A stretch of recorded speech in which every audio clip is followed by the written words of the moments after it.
નમસ્કાર બાળકો, સૌ મજામાં ને? જો વિદ્યાર્થી મિત્રો, આપણે લીલના સામાન્ય લક્ષણો ભણી ગયા. હવે આગળ જઈએ, લીલના વર્ગોની વાત કરીએ. પણ જરા પાછળથી લઈએ તો આપણે વીટેકરની ચોથી સૃષ્ટિ વનસ્પતિ સૃષ્ટિનો અભ્યાસ કરીએ છીએ. અને વનસ્પતિ સૃષ્ટિમાં આપણે 5 વિભાગો પાડ્યા હતા. કયા? લીલ, એના પછી દ્વિઅંગી, ત્રિઅંગી, પછી અનાવૃત બીજધારી અને આવૃત બીજધારી. તો સૃષ્ટિ વનસ્પતિના 5 વિભાગો પાડી ગયા. એમાંનો પહેલો વિભાગ લીલના સામાન્ય લક્ષણોની આપણે વાત કરી. હવે આજે જોઈએ લીલના વર્ગો. વિભાગ લીલને 3 વર્ગોમાં વિભાજિત કરવામાં આવે. કયા? ક્લોરોફાઇસી, થિયોફાઇસી અને રોડોફાઇસી. શબ્દો થોડા તમારા માટે નવા છે. ક્લોરોફાઇસી એટલે લીલી લીલ,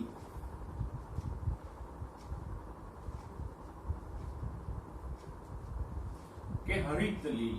હરિત એટલે લીલું. થિયોફાઇસી એટલે કથ્થઈ અથવા તો બદામી લીલ.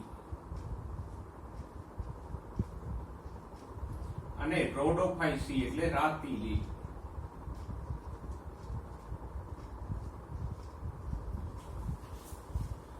આવા નામ એટલા માટે વર્ગોને આપવામાં આવ્યા કે લીલમાં જે પ્રકાશ સંશ્લેષી રંજક દ્રવ્યો હોય એ વિવિધ પ્રકારના અને વિવિધ રંગના હોય. જો જે લીલમાં ક્લોરોફિલ નું પ્રમાણ વધારે હોય તો એ લીલી દેખાય. ઓકે, જે લીલમાં ફાઇકોએરિથ્રિન નું પ્રમાણ વધારે હોય તો એ લાલ દેખાય. તો એમ અલગ અલગ રંજક દ્રવ્યોને કારણે લીલના રંગમાં લીલાથી લઈ અને કથ્થાઈ, સોનેરી અને લાલ રંગ સુધીનું વેરિએશન જોવા મળે. તો એના આધારે જ આપણે લીલના વર્ગો પાડેલા છે. 3 વર્ગો છે. કયા? ક્લોરોફાઇસી એટલે લીલી લીલ, બીજો વર્ગ થિયોફાઇસી એટલે કથ્થાઈ લીલ, અને ત્રીજો વર્ગ રોડોફાઇસી એટલે લાલ લીલ. હવે આગળ દરેક વર્ગના લક્ષણોનો અભ્યાસ કરીએ. સૌથી પહેલો વર્ગ જોઈએ ક્લોરોફાઇસી. ક્લોરોફાઇસીને લીલી કે હરિત લીલ પણ કહેવામાં આવે, કારણ કે એ રંગે લીલી જોવા મળે.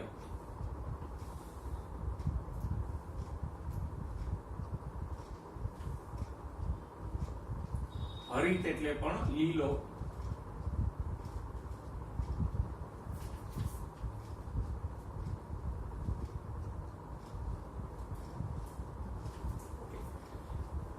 આગળ જે રચનાની વાત કરીએ તો રચના કેવી છે અહીંયા? તો કે સુકાઈ વિવિધ પ્રકારનો જોવા મળે. સુકાઈ એટલે તો યાદ છે ને બાળકો? સુકાઈ કોને કહેતા હતા? તો કે પેશી કે અંગો વગરનો જે દેહ હોય એને આપણે સુકાઈ કહેતા હતા. તો રચના, સુકાઈની રચના અહીંયા કેવી છે? તો કે એક કોષી થી લઈ અને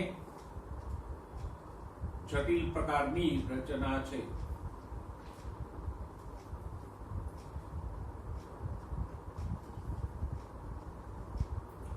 કોઈ લીલ એક કોષી છે, કોઈનો સુકાઈ વસાહતી છે, કોઈ તંતુમય પણ છે.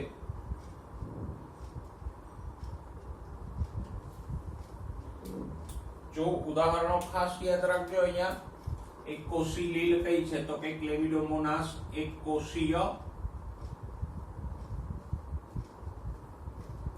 હરિત લીલ છે.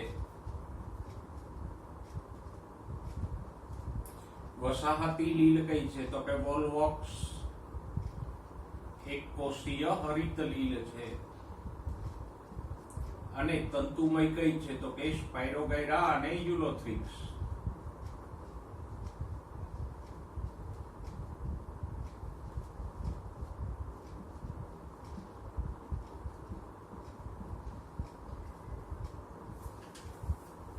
તો આમ અહીંયા સુકાઈ રચનામાં વિવિધતા જોવા મળે છે. અને આ વિવિધતાના ઉદાહરણોને આપણે ખાસ યાદ રાખશું કે હરિત લીલ પૈકી કઈ લીલ એક કોષીય છે? તો ક્લેમિડોમોનાસ. હરિત લીલ પૈકી કઈ લીલ વસાહતી છે? તો વોલ્વોક્સ. અને કઈ હરિત લીલ તંતુમય રચના દર્શાવે છે? તો સ્પાઇરોગાયરા અથવા યુલોથ્રિક્સ. તો આ ઉદાહરણોને બરાબર યાદ રાખજો. રચના પછી વાત કરીએ કોષ દિવાલની.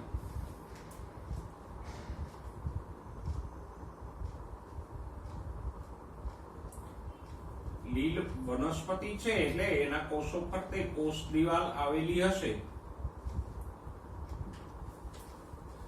પણ મોટાભાગની લીલમાં કોષ દિવાલમાં બે આવરણ હોય. એમાં અંદરનું આવરણ તો સેલ્યુલોઝનું જ હોય. તો કોષ દિવાલ અહીંયા કેવી છે? સખત છે, સેલ્યુલોઝની છે.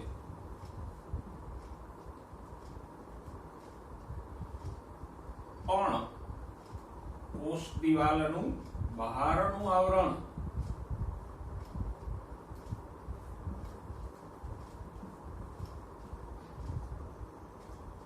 પેક્ટોઝનું છે. આને પણ યાદ રાખજો કે હરિત લીલ ક્લોરોફાઇસીમાં કોષ દિવાલમાં શું આવેલું હોય? પેક્ટોઝ. અથવા તો કોષ દિવાલનું બહારનું આવરણ શેનું બનેલું હોય? પેક્ટોઝનું.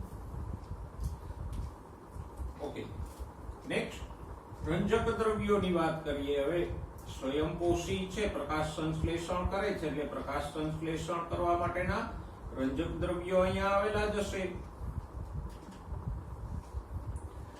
કારણ કે ક્લોરોફિલ જેવા રંજક દ્રવ્યો દ્વારા જ સૂર્ય ઉર્જા ગ્રહણ થાય, અને સૂર્ય ઉર્જા જે ગ્રહણ થાય એ જ પછી ખોરાકમાં ફેરવવામાં આવે. તો કોઈ પણ પ્રકાશ સંશ્લેષી વનસ્પતિ હોય તો એમાં પ્રકાશ સંશ્લેષણ કરતા વિવિધ પ્રકારના રંજક દ્રવ્યો આવેલા જ હોય. અહીંયા કયા છે આ રંજક દ્રવ્યો? કારણ કે હમણાં જ આપણે લીલના વર્ગો વખતે વાત કરી કે લીલમાં જુદા જુદા પ્રકારના અને જુદા જુદા રંગના રંજક દ્રવ્યો આવેલા હોય. તો અહીંયા મુખ્ય રંજક દ્રવ્યો કયા છે?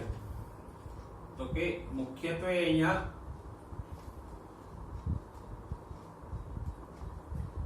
ક્લોરોફિલ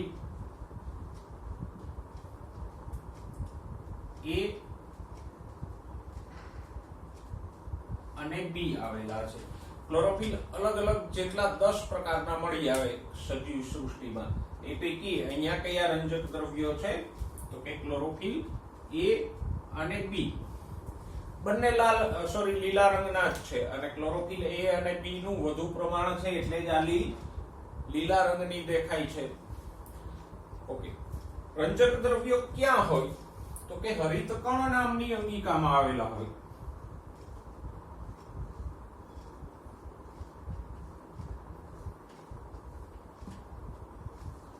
કોષની અંદર રંજક દ્રવ્યો ક્યાં હોય? તો કે હરિતકણ નામની અંગિકામાં રંજક દ્રવ્યો આવેલા હોય. હવે અહીંયા હરિતકણો વિવિધ પ્રકારના આકારના છે. જો કેવા છે? કોઈ બિંબ આકારના એટલે કે તકતી જેવા છે આમ, કોઈ પ્લેટ આકારના એટલે રકાબી જેવા છે, કોઈ ઝાલાકાર છે, કપ આકારના છે, સ્પાઇરલ એટલે સ્પ્રિંગ આકારના, પટ્ટી આકારના, એમ અલગ અલગ પ્રકારના રંજક દ્રવ્યો હરિતકણો છે.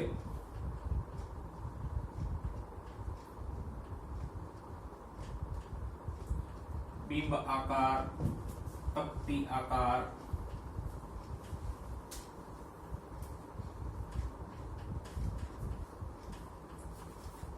કપ આકાર,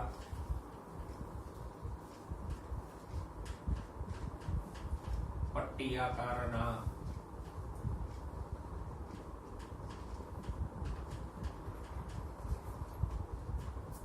જાલાકાર અને કુંતલાકાર કે સ્પ્રિંગ જેવા.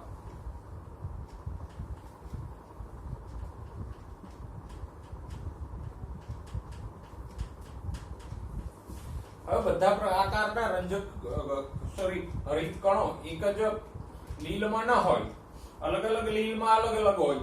દાખલા તરીકે સ્પાઇરોગાયરામાં સ્પાઇરલ એટલે સ્પ્રિંગ જેવા કુંતલાકાર હોય એટલે જેને સ્પાઇરોગાયરા, સ્પાઇરલ એટલે સ્પ્રિંગ જેવું કહેવામાં આવે.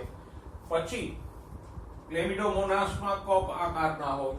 એમ જુદી જુદી લીલમાં હરિતકણો જુદા જુદા આકારના હોય અને એ હરિત કણની અંદર રંજક દ્રવ્યો આવેલા હોય, ક્લોરોફિલ એ અને બી. ઓકે, ઘણી બધી હરિત લીલમાં રંજક હરિત કણની ઉપર એક પ્રભોજક નામની વિશિષ્ટ રચના હોય.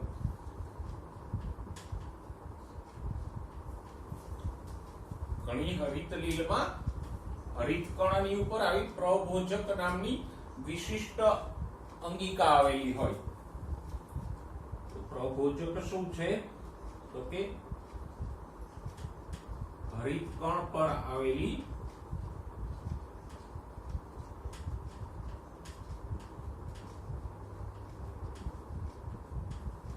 એક રચના છે. અને પ્રભોજકની અંદર પ્રોટીન, સ્ટાર્ચ કે તેલ બિંદુઓનો સંગ્રહ થાય.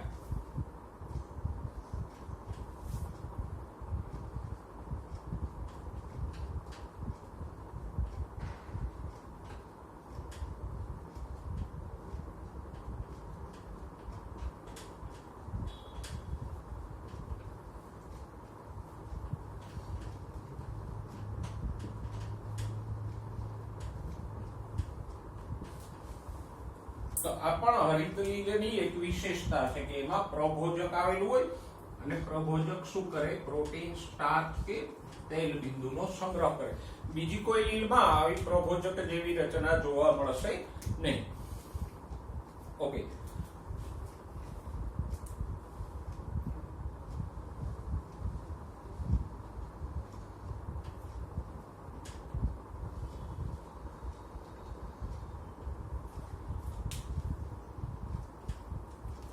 હવે આવીએ પ્રજનન ઉપર.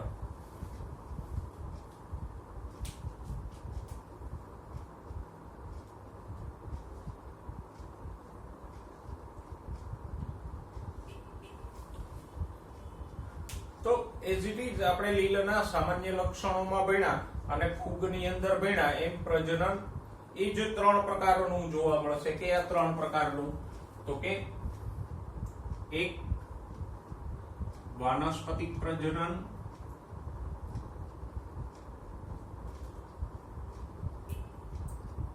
બીજું અલિંગી પ્રજનન અને ત્રીજા પ્રકારનું પ્રજનન હોય લિંગી પ્રજનન. અહીંયા ફરી એકવાર યાદ દેવડાવી દઉં, વાનસ્પતિક પ્રજનન પણ એક પ્રકારનું અલિંગી પ્રજનન જ છે. પણ જે અલિંગી પ્રજનનમાં બીજાણુઓ ઉત્પન્ન થાય એને આપણે અલિંગી પ્રજનન કહીએ. બીજાણુઓ સિવાય કોઈ રીતે અલિંગી પ્રજનન થતું હોય તો એના માટે આપણે શબ્દ વાપરીએ વાનસ્પતિક પ્રજનન. ઓકે, જો વાનસ્પતિક પ્રજનન તો કે સામાન્ય રીતે અવખંડન દ્વારા થાય. હવે આપણે જાણીએ છીએ કે અવખંડન એટલે શું?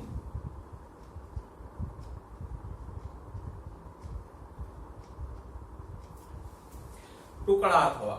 ખાસ કરીને જે તંતુમય લીલ છે, સ્પાયરોગાયરા કે યુલોથ્રિક્સ જેવી, એના તંતુઓ પાણીના પ્રવાહથી કે કોઈ પણ રીતે તૂટી જાય તો દરેક ટુકડામાંથી પાછો નવો તંતુ વિકસી જાય. તો આમ અવખંડન દ્વારા એટલે કે ટુકડા થવાથી પ્રજનન થાય. નેક્સ્ટ અલિંગી પ્રજનન તો કે જુદા જુદા બીજાણુઓ દ્વારા. સામાન્ય રીતે બીજાણુઓ અહીંયા કશાધારી હોય એટલે આપણે ટૂંકમાં લખશું કશાધારી ચલ બીજાણુઓ દ્વારા.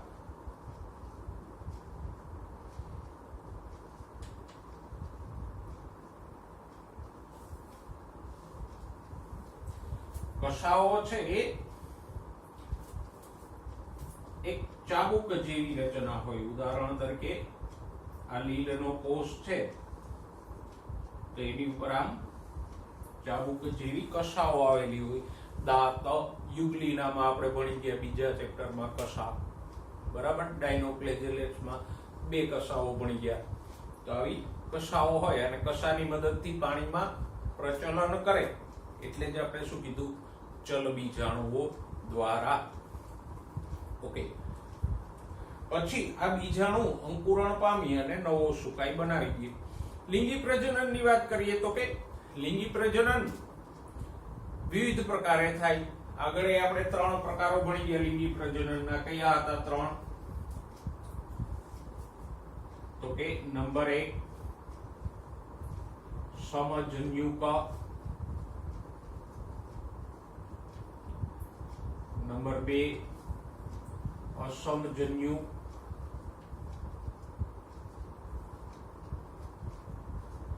અને ત્રીજા પ્રકારનું લિંગી પ્રજનન છે અંડજન્યુક.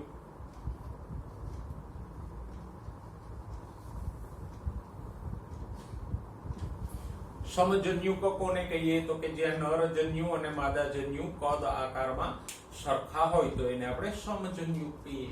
દાખલા તરીકે ક્લેમિડોમોનાસની અમુક જાતિઓ. અસમજન્યુક કોને કહીએ? તો કે જ્યાં નરજન્યુ માદાજન્યુ કદ આકારમાં જુદા હોય તો એને શું કહીએ? અસમજન્યુક. પણ ખાસ ધ્યાન રાખજો, સમજન્યુક અસમજન્યુકમાં જન્યુઓ પાણીમાં ફલન કરે છે, જ્યારે અંડજન્યુકમાં પણ જન્યુઓ કદ આકારમાં જુદા હશે પણ બનશે એવું કે માદાજન્યુ મોટો અને અચલ હોય, એ પોતાના સ્થાને જ રહે, જ્યારે નરજન્યુ તરતો ત્યાં આવે અને ફલન કરે. તો આમ જ્યાં માદાજન્યુ અંડધાની જેવા પ્રજનન અંગની અંદર રહેતો હોય અને નરજન્યુ ત્યાં આવીને અંડધાનીની અંદર ફલન કરતો હોય તો એને શું કહેવાય? અંડજન્યુક. દાખલા તરીકે કારા નામની લીલમાં આવું અંડજન્યુક પ્રકારનું લિંગી પ્રજનન જોવા મળશે. મોટાભાગ કારા જેવા અપવાદોને બાદ કરો તો મોટાભાગની લીલમાં કોઈ અંડધાની કે જન્યુધાની જેવા પ્રજનન અંગો હોતા નથી. તો જેમાં પ્રજનન અંગો ઉત્પન્ન થાય છે એમાં અંડજન્યુક પ્રકારનું લિંગી પ્રજનન જોવા મળશે. ઓકે, અને છેલ્લે ઉદાહરણો જોઈ લઈએ. જુઓ, આમ તો ઘણા બધા આપણે ભણી ગયા. ક્લેમિડોમોનાસ છે, વોલવોક્સ, સ્પાયરોગૈરા, યુલોથ્રિક્સ અને કારા. ખાસ કારામાં અંડજન્યુક પ્રકારનું લિંગી પ્રજનન જોવા મળશે. ઓકે, લિંગી પ્રજનનની વાતમાં જરા એક વિશિષ્ટ શબ્દ છે એને સમજી લઈએ. સ્પાયરોગૈરામાં સમજન્યુક હોય પણ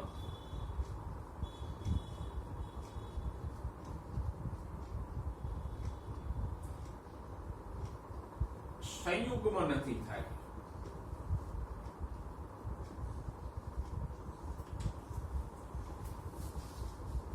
ઓકે, હવે સંયુગ્મન એ એક લિંગી પ્રજનન જ છે પણ એની જે પદ્ધતિ છે એને સંયુગ્મન કહીશું.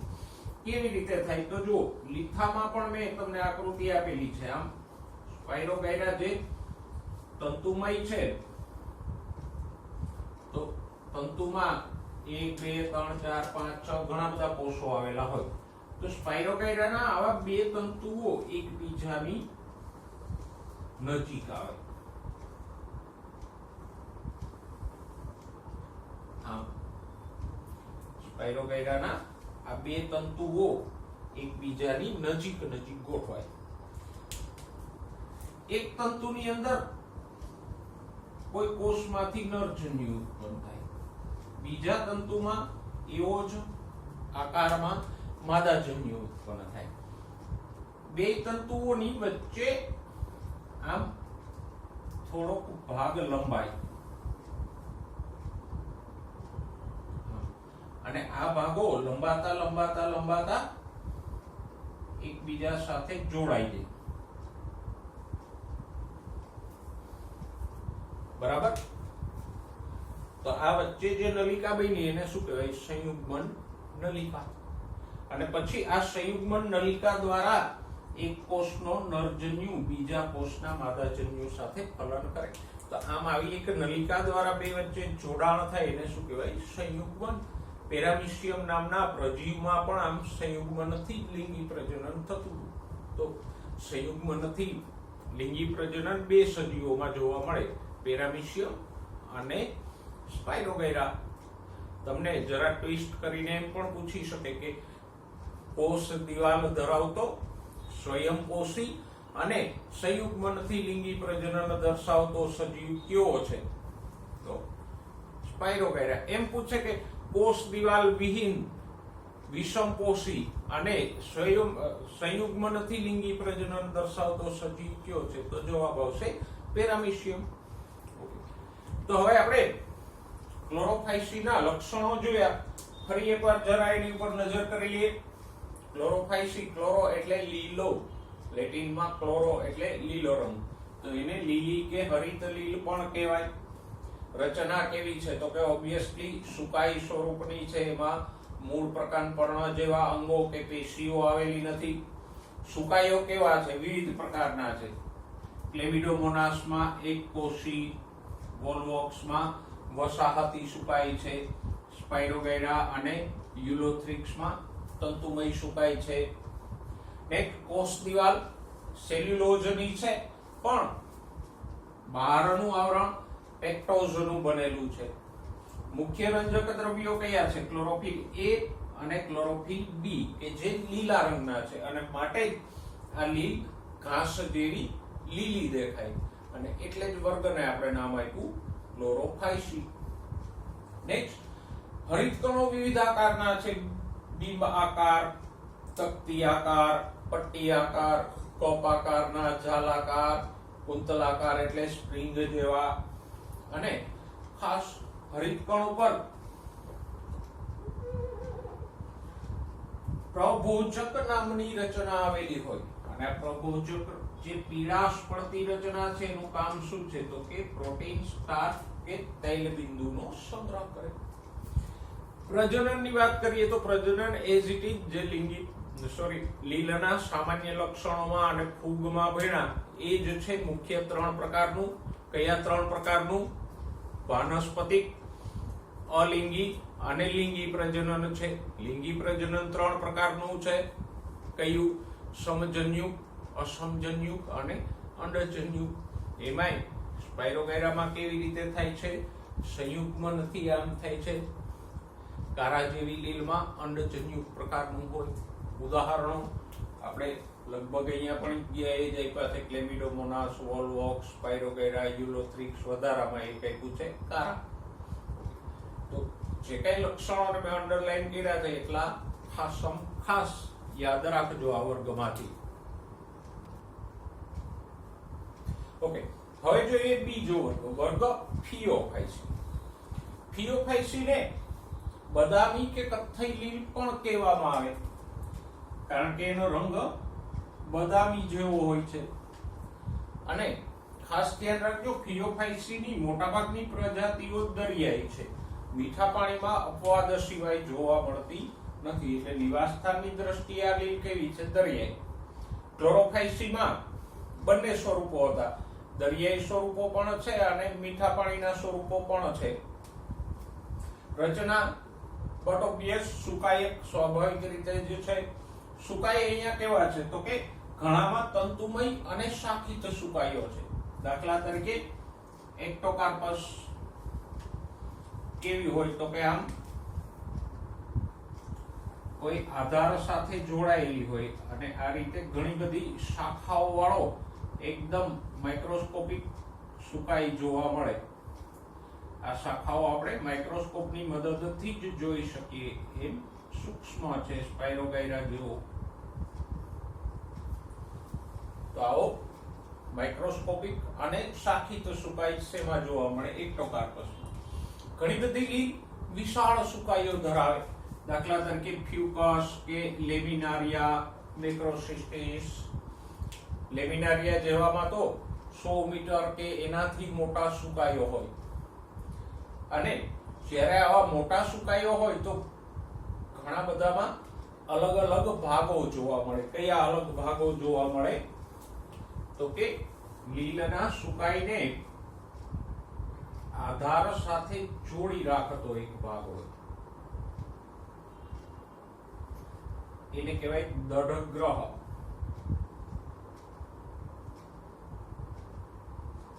દઢ એટલે આધાર કે પથ્થર સાથે મજબૂત રીતે એ લીલના સુકાઈને જોડી રાખે. પછીનો આ જે લાંબો ભાગ છે એને કહેવાય વૃંત. જો એ નળાકાર દાંડી જેવો હોય તો એને વૃંત કહેશું, પણ ડિક્ટિયોટા કે ફ્યુકસ જેવી લીલમાં આ ભાગ પટ્ટી જેવો હોય તો એને કહેશું છત્રિકા વૃંત.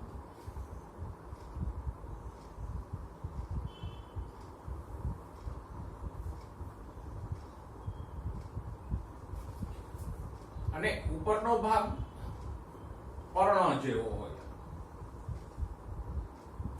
તો એ પર્ણ તો ન કહી શકાય, પણ એને કહેશું પ્રપર્ણ. સર્ગાસમ જેવી લીલમાં તો ઘણા બધા આવા પ્રપર્ણો જોવા મળ્યા, અને એનો આ વૃંત પણ એકદમ શાખિત હોય, ઘણી બધી શાખાઓ ધરાવતો આ રીતે,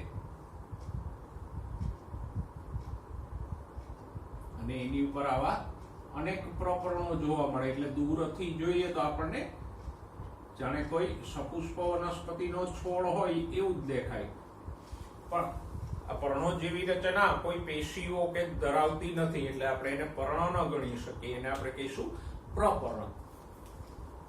તો અહીંયા સુકાઈમાં વિશેષતા શું છે તો કે સુકાઈ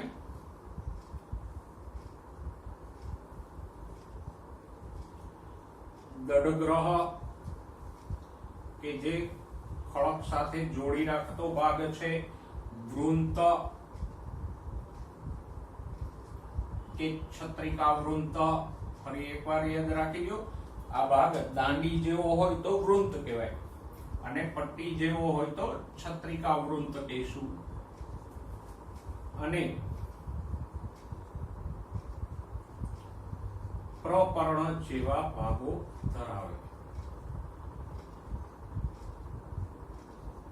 પણ ક્યારે જો વિરાટ સુકાઈ હોય તો. એક્ટોકાર્પસ જેવા માઇક્રોસ્કોપિક સ્વરૂપોમાં આવા દડગ્રહ, વૃંત કે પ્રપર્ણો જોવા મળતા નથી. ઓકે, રચના પછી હવે વાત કરીએ કોષ દિવાલની.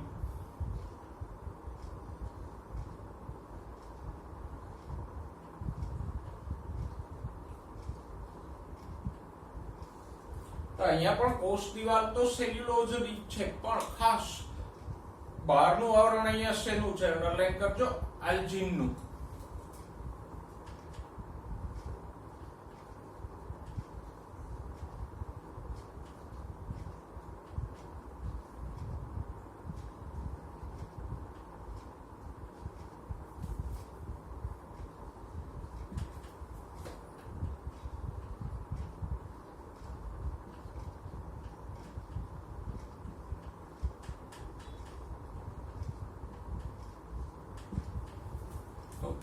આને પણ ખાસ ધ્યાનમાં રાખજો, હરિત લીલમાં બહારનું આવરણ શેનું હતું, પેક્ટોઝનું, જ્યારે થિયોફાઇસીમાં બહારનું આવરણ શેનું છે, આલ્જીનનું છે.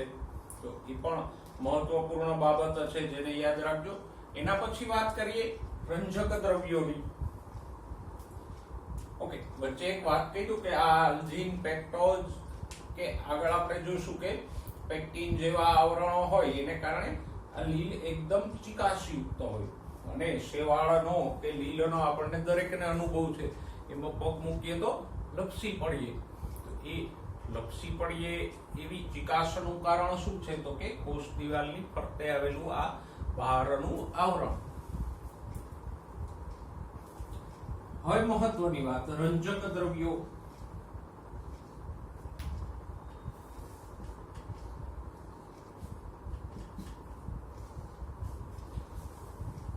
અહીંયા રંજક દ્રવ્યો વિવિધ પ્રકારના છે. કયા છે તો કે એક તો ક્લોરોફિલ એ,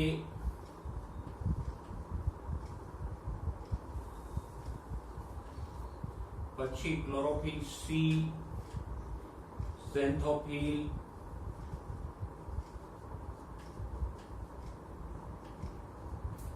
કે જે પીળા રંગના છે,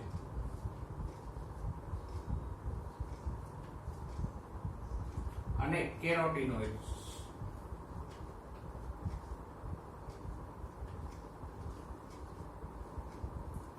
કે જે નારંગી રંગના છે.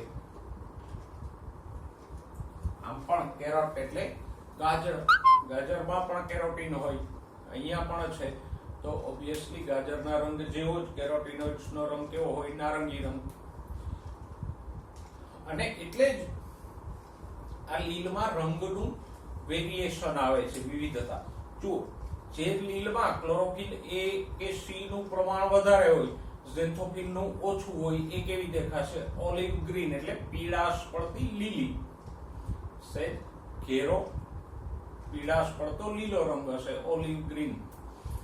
જે લીલમાં ઝેન્થોફિલ વધુ હોય, ક્લોરોફિલ ઓછું હોય, એ કેવી દેખાશે? પીળાશ પડતી કથ્થાઈ. જેમાં ઝેન્થોફિલ અને કેરોટીનોઇડ્સ હોય, એ કેવી દેખાશે? એકદમ ટિપિકલ બ્રાઉન, કથ્થાઈ કલરની. તો આમ અહીંયા ઓલિવ ગ્રીન થી લઈ અને કથ્થાઈ કે પીળાશ પડતો કથ્થાઈ કે બ્રાઉન રંગનું વેરિએશન અલગ અલગ લીલમાં જોવા મળશે. સામાન્ય રીતે આપણે પ્રકાશ સંશ્લેષી વનસ્પતિઓ વિશે માનીએ કે એ લીલા રંગની હોય, પણ અહીંયા બધી લીલી નથી. લીલાથી લઈ અને કથ્થાઈ રંગ સુધીનું વિવિધતાપૂર્ણ વૈવિધ્ય આપણને અહીંયા જોવા મળશે. અને એનું કારણ શું છે? તો કે ક્લોરોફિલ એ કે જે લીલા છે, ઝેન્થોફિલ કે જે પીળા છે, અને કેરોટીનોઇડ્સ કે જે નારંગી છે, એ રંજક દ્રવ્યો અલગ અલગ પ્રકાર અને અલગ અલગ પ્રમાણને કારણે લીલને જુદા જુદા રંગો આપે. નેક્સ્ટ જોઈએ સંચિત ખોરાક.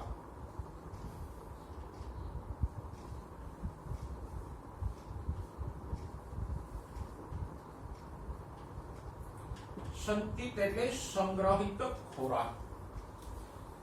સજીવ જે ખોરાક લે એમાંથી એ પોતાની ચયાપચયની ક્રિયાઓમાં અમુક જથ્થો વાપરે, વધારાનો ખોરાક એ શરીરમાં સંગ્રહ કરે. તો આ વધારાનો ખોરાક જુદા જુદા સજીવોમાં જુદી જુદી રીતે થાય. કેવી જુદી જુદી રીતે થાય?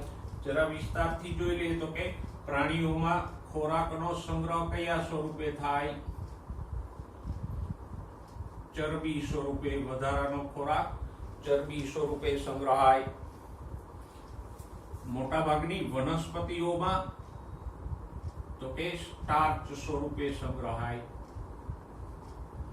પણ લીલમાં બધી જ લીલ સ્ટાર્ચ નથી ધરાવતી.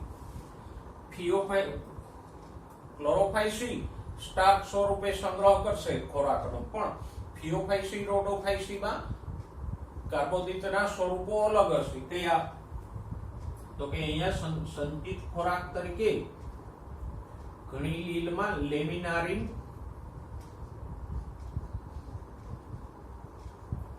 સ્ટાર્ચ જોવા મળે. એ એક સ્ટાર્ચનું જ સ્વરૂપ છે કે મેનિટોલ નામનો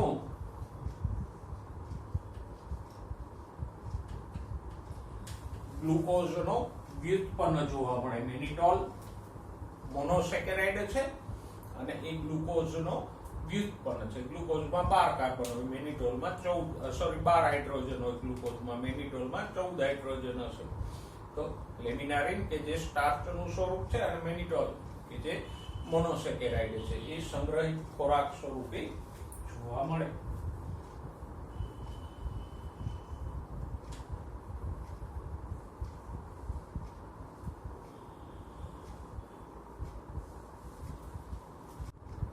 હવે વાત કરીએ લીલમાં ફિયોફાઇસીમાં પ્રજનનની.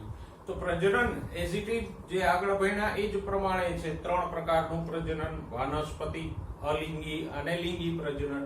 વાનસ્પતિક પ્રજનન અવખંડનથી થાય છે કે જ્યાં સુકાઈના ટુકડાઓ થઈ જાય તો દરેક ટુકડામાંથી નવો સુકાઈ વિકાસ પામે.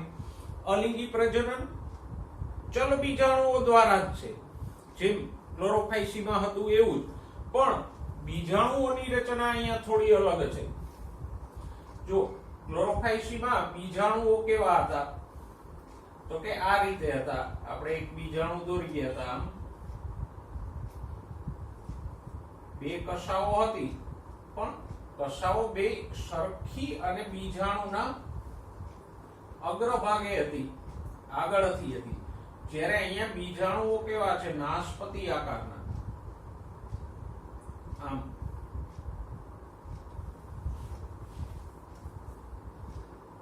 અને કશાઓ પણ સાઈડમાં છે. પાર્શ્વ બાજુએ અને બે કશાઓ લાંબી ટૂંકી છે. તો બીજાણુ બે કશાઓ ધરાવે છે એટલે ચલ બીજાણુઓ છે, પણ રચનામાં તફાવત છે. ક્લોરોફાઇસીમાં કશાઓ કેવી હતી તો કે અગ્રભાગે અને બે સમાન કશાઓ હતી. અહીંયા કશાઓ ક્યાં છે તો કે પાર્શ્વ બાજુએ છે, સાઈડમાં, અને અસમાન છે. એક કશા લાંબી છે, એક કશા ટૂંકી છે. તો આને ખાસ યાદ રાખજો. કેવા છે? નાશપતિ આકારના બે અસમાન અને પાર્શ્વીય કશાઓ ધરાવતા બીજાણુઓ છે. લિંગી પ્રજનન સમજન્યુક, વિષમજન્યુક અને અંડજન્યુક પ્રકારનું છે. જો અંડજન્યુક પ્રકારનું હોય તો માદાજન્યુ અંડધાનીની અંદર જ રહે અને નરજન્યુ ત્યાં આવીને ફલન કરશે. ઓકે, જન્યુઓ પણ અહીંયા કેવા છે? જેવા બીજાણુ હતા એવા જ આ પ્રકારના નાશપતિ આકારના બે અસમાન પાર્શ્વીય કશાઓ વાળા. ઉદાહરણો કયા છે તો કે એક્ટોકાર્પસ, લેમિનારિયા, ફ્યુકસ, ડિપ્ટિયોટા અને સર્ગાસન. તો આપણે ફિયોફાઇસીના લક્ષણો જોયા, એમાંથી જે મુખ્ય લક્ષણો છે એને ખાસ યાદ રાખજો અને ઉદાહરણોને ખાસ યાદ રાખજો. હવે ત્રીજો વર્ગ જોઈએ, રોડોફાઇસી. રોડો એટલે લાલ, માટે જેને લાલ કે રાતી લીલ પણ કહેવામાં આવે. જો નિવાસસ્થાનમાં થોડી વિશેષતા છે. મોટાભાગની રોડોફાઇસીઓ દરિયાઈ છે. રોડોફાઇસીની કુલ પ્રજાતિઓ પૈકી ફક્ત 5% મીઠા પાણીમાં છે, બાકી 95% પ્રજાતિઓ દરિયાઈ છે. અને હુંફાળા ઊંડા પાણીમાં થાય છે અને સપાટી નજીક પણ થાય છે. હવે અહીંયા સપાટી નજીક તો લગભગ બધી લીલ થતી હોય, કારણ કે સપાટી નજીકના વિસ્તારમાં વધારે સૂર્યપ્રકાશ આવતો હોય, પણ જેમ જેમ ઊંડાઈએ જઈએ પાણીમાં એમ સૂર્યપ્રકાશ ઘટતો જાય, એટલે બીજી લીલ ત્યાં નથી જોવા મળતી. વધુ ઊંડાઈએ ફક્ત રોડોફાઇસી જોવા મળશે. એનું કારણ તો કે રોડોફાઇસી લીલા અને વાદળી રંગમાં પ્રકાશ સંશ્લેષણ કરે. તો વાદળી રંગની તરંગ લંબાઈ ટૂંકી છે એટલે એ વધારે ઊંડાઈ સુધી જઈ શકે. સામાન્ય લીલી વનસ્પતિઓ અને ક્લોરોફાઇસી જેવી લીલ છે એ લાલ રંગમાં વધારે પ્રકાશ સંશ્લેષણ કરે. તો તમે જાણો છો કે લાલ રંગની તરંગ લંબાઈ લાંબી છે એટલે પાણીમાં ઓછે ઊંડે સુધી પ્રવેશી શકે, જ્યારે વાદળી રંગની તરંગ લંબાઈ ટૂંકી છે એટલે વધારે ઊંડાઈ સુધી પ્રવેશી શકે. તો આમ રોડોફાઇસી વાદળી અને લીલા રંગમાં પ્રકાશ સંશ્લેષણ કરે છે એટલે એ વધારે ઊંડા પાણીમાં પણ જોવા મળે કે જે બીજી લીલ જોવા મળતી નથી. તો આ વિશેષતાને ખાસ ધ્યાનમાં રાખજો. સુકાય અહીંયા બહુકોષીય અને જટિલ પ્રકારના જ છે, કોઈ એકકોષીય નથી રોડોફાઇસી. નેક્સ્ટ, કોષ દિવાલ તો એઝ ઇટ ઇઝ સેલ્યુલોઝની તો છે જ, પણ એની બહાર તરફ શેનું આવરણ છે? પેક્ટિન કે પોલીસલ્ફેટનું આવરણ છે, અને એને કારણે ઘણી બધી રોડોફાઇસી એકદમ ચિકાસયુક્ત હોય. રંજક દ્રવ્યો તો કે ક્લોરોફિલ A અને D છે. જો અહીંયા ક્લોરોફિલના પ્રકારોમાં એક સિક્વન્સ આપણને મળે. ક્લોરોફાઇસીમાં શું હતું? AB, ફિયોફાઇસીમાં AC, રોડોફાઇસીમાં AD. તો AB, AC, AD. પણ મુખ્ય રંજક દ્રવ્ય તરીકે અહીંયા કયું છે? R-ફાઇકોએરિથ્રિન, કે જે લાલ રંગનું છે, અને એને કારણે જ આ લીલ લાલ દેખાય છે, અને લાલ દેખાય છે એટલે જ આપણે રોડોફાઇસી એવું નામ આપ્યું છે. ઓકે, સંગ્રહિત ખોરાક તરીકે શું છે? સ્ટાર્ચનું જ એક સ્વરૂપ છે, ક્લોરેડિયન સ્ટાર્ચ, કે જેનું બંધારણ ગ્લાયકોજનને મળતું આવે છે. ફિયોફાઇસીમાં હતો લેમિનારિન સ્ટાર્ચ અને ક્લોરોફાઇસીમાં સાદો સ્ટાર્ચ હતો. પ્રજનન હતું એવું જ છે, લગભગ સરખું જ. વનસ્પતિ, અલિંગી અને લિંગી પ્રજનન. પણ ફરક ક્યાં છે તો કે અલિંગી પ્રજનનમાં બીજાણુઓ કેવા છે? અચલ છે, કશાવિહીન. ક્લોરોફાઇસીમાં બે કશાઓ વાળા હતા, બે કશાઓ અગ્રભાગે અને સમાન હતી. ફિયોફાઇસીમાં નાશપતિ આકારના પાર્શ્વ બાજુએ અસમાન કશાવાળા હતા. અહીંયા કોઈ કશાઓ છે જ નહીં. લિંગી પ્રજનન મુખ્યત્વે અંડજન્યુક છે. સમજન્યુક વિષમજન્યુક ઓછું છે. અને જન્યુઓ પણ બીજાણુની જેમ જ અચલિત છે. સામાન્યતઃ લીલમાં જેવા બીજાણુઓ હોય એવા જ આકારના અને પ્રકારના જન્યુઓ પણ હોય. તો અહીંયા અચલ બીજાણુઓ છે તો જન્યુઓ પણ અચલ જ છે. અને ખાસ પશ્ચોફલન વિકાસ એટલે ફલન પછીનો વિકાસ જોવા મળે. જેમ જો સપુષ્પ વનસ્પતિઓમાં ફલન પછી ગર્ભ વિકાસ થઈ અને બીજની રચના થાય છે તો એ ફલન પછીનો વિકાસ છે. પ્રાણીઓમાં પણ ફલન પછી ફલિતાંડમાંથી ગર્ભ વિકસે તો એને શું કહેવાય? પશ્ચોફલન વિકાસ. તો આમ બીજ કે ગર્ભનો વિકાસ થાય એને શું કહીશું? પશ્ચોફલન વિકાસ. ભલે અહીંયા બીજનો વિકાસ નથી થતો પણ ફલન પછી ફલિતાંડમાંથી થોડોક વિકાસ થાય છે, જેને કારણે આપણે કહી શકીએ કે પશ્ચોફલન કે ભ્રૂણ વિકાસની વનસ્પતિઓમાં શરૂઆત છે. તો એ દ્રષ્ટિએ વાત કરીએ તો રોડોફાઇસી બાકીના બે કરતા વધારે વિકસિત છે. ક્લોરોફાઇસી અને ફિયોફાઇસીમાં પશ્ચોફલન વિકાસ જોવા નથી મળતો, પણ અહીંયા પશ્ચોફલન વિકાસ જોવા મળે. આગળ જશું એમ ધીમે ધીમે દ્વિઅંગીઓમાં પ્રાથમિક ભ્રૂણ વિકસશે, ત્રિઅંગીઓમાં અને આવૃત બીજધારીમાં સંપૂર્ણ ભ્રૂણ વિકાસ જોવા મળશે. પણ એ પશ્ચોફલન વિકાસ કે ભ્રૂણ વિકાસની શરૂઆત ક્યાંથી જોવા મળે છે? અહીંથી. ભલે ભ્રૂણ વિકાસ થતો નથી પણ પશ્ચોફલન વિકાસ તો થાય જ છે. ક્લોરોફાઇસી ફિયોફાઇસીમાં ફલિતાંડમાંથી સીધો જ તંતુ વિકાસ પામી જાય એવો કોઈ પશ્ચોફલન વિકાસ જોવા મળતો નહોતો. તો આ એક વિશિષ્ટ બાબત છે. નિવાસસ્થાનમાં પણ વિશેષતા છે. ઉદાહરણો જોઈ લો તો કે પોલિસાયકોનિયા, પોર્ફાયરા, ગ્રાસિલારિયા અને ચિલેડિયમ આ બધા રોડોફાઇસીના ઉદાહરણો છે.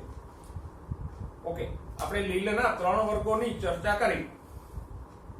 લીથામાં મેં અંતે એક કોષ્ટક આપ્યું છે અને એમાં લગભગ મુખ્ય લક્ષણો 3 વર્ગના આવી જાય છે ઉદાહરણો સિવાય, જેથી કરીને તમે કમ્પેરેટિવ યાદ રાખી શકો કે ભાઈ 3 વર્ગમાં કોષ દિવાલની રચના કેવી છે, 3 વર્ગમાં સંચિત ખોરાક કયો છે, 3 વર્ગોમાં રંજક દ્રવ્યો કયા છે. તો એનાથી તમને સરળ રીતે યાદ રહી જશે. કોષ્ટક યાદ રાખી લો એટલે આમાંથી 80% MCQ તમારા કવર થઈ જશે. તો લક્ષણોને વર્ણનની રીતે તો યાદ રાખજો, પણ પહેલા કોષ્ટકથી યાદ રાખજો જેથી વર્ણન યાદ રાખવું તમને સરળ પડશે. તો આજે આપણે લીલના 3 વર્ગો, એના લક્ષણો અને ઉદાહરણોની વિસ્તારથી ચર્ચા કરી. નેક્સ્ટ ટાઈમ વનસ્પતિ સૃષ્ટિનો બીજો વિભાગ દ્વિઅંગી અને એના લક્ષણોની ચર્ચા સાથે ફરીવાર મળીશું. ત્યાં સુધી સ્વસ્થ રહો, મસ્ત રહો અને ભણવામાં વ્યસ્ત રહો.